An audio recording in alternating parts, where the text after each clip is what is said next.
2 hari lepas, saya menjawab pertanyaan lisan yang dibangkitkan oleh Padang Serai. Saya telah menerangkan tentang status penempatan pertanian Melayu atau MAS di Kampung Sungai Baru yang unik dan berbeza berbanding dengan tanah Rizab Melayu.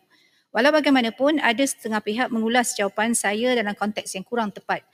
Yang berhormat Datuk Speaker. Sehubungan dengan itu, hari ini saya akan menjelaskan sekali lagi perkara ini dengan lebih tersusun dan terperinci.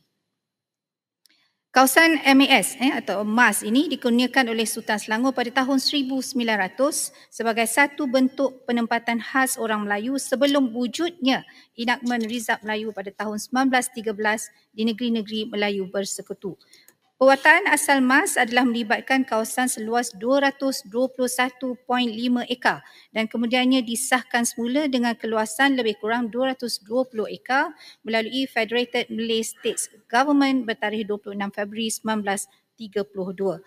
Berbeza dengan tanah Rizab Melayu yang ditadbir terus di bawah enakmen negeri, tanah MAS ditadbir melalui satu peraturan khas dan tersendiri, menjadikannya lebih istimewa dari segi tujuan, struktur tabik urus dan juga semangat penubuhannya.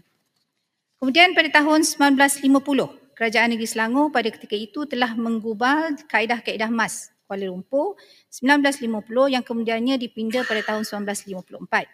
Melalui kaedah ini, maka satu entiti khas yang dinamakan sebagai Board of Malay Agriculture Settlement ataupun Lembaga MAS ditubuhkan di mana keahliannya dilantik oleh Menteri Besar Selangor dengan mandat khusus untuk mentadbir, mengawal selia dan memelihara kepentingan tanah milik orang Melayu di Kampung Baru.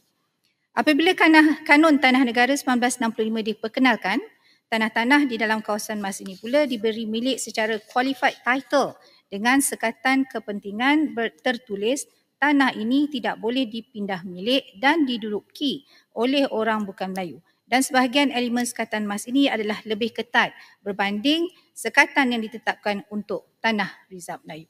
Hasrat yang tersurat kepada sekatan MAS pada ketika itu adalah untuk melindungi hak milik Melayu dan juga mengekalkan identiti sosio budaya kawasan tersebut sebagai penempatan warisan Melayu bandar pertama di Kuala Lumpur.